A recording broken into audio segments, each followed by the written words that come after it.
Trump just gave another interview and wow, it's like watching a game of Mad Libs, but the only words he knows are hoax, windmills, and Epstein.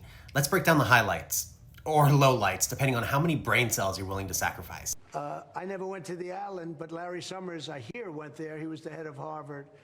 And many other people that are very big people. Nobody ever talks about them. I never had the privilege of going to his island. And I did turn it down, but a lot of people in Palm Beach were invited to his island. Did he just call that island a privilege? Most people would call it a nightmare. Only Trump would act like he missed out on some kind of vacation. Yikes. Pardon for who? For Ghislaine Maxwell.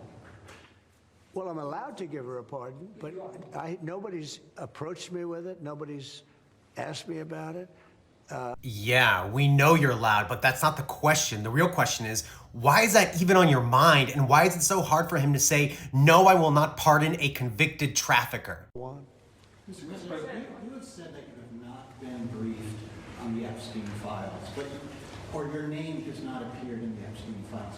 But doesn't the AG have to tell you if your name is... Well, I haven't been overly interested in it. You know, it's a hoax that's been built up way beyond proportion. I can say this, those files were run by the worst scum on earth. Imagine saying you're not interested in the most high-profile criminal case involving powerful people and the deep state. You know, the same case you, your AG, your FBI director, all promised you would release for transparency to hold the perpetrators accountable. That case. Look, wind is the most expensive form of energy, and it destroys the beauty of your fields and your plains and your waterways. And look out there. There's no windmills. But if you look in another direction, you see windmills. Meanwhile, oil rigs have literally left 120,000 abandoned wells across the US, leaking toxins and creating literal toxic lakes in Texas. But sure, it's the windmills that are ruining the view. Ultimately, as you might as well know, we're going to just, because we have, you have 200 countries, more. But people don't know that. You got a lot of countries. And I wouldn't want to sit down with 200 people and have to deal the way he was calling me all the time. We want this, we got to have that, we have... Fun fact, there are 195 countries in the world, not 200.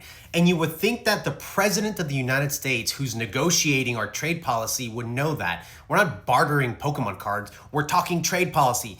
What happened to 90 deals in 90 days? So in just one sit down, he tried to rebrand Epstein Island as a missed vacation, flirted with pardoning a convicted trafficker, beefed with wind, and invented 5 extra countries. And somehow Republicans are like, yes, King.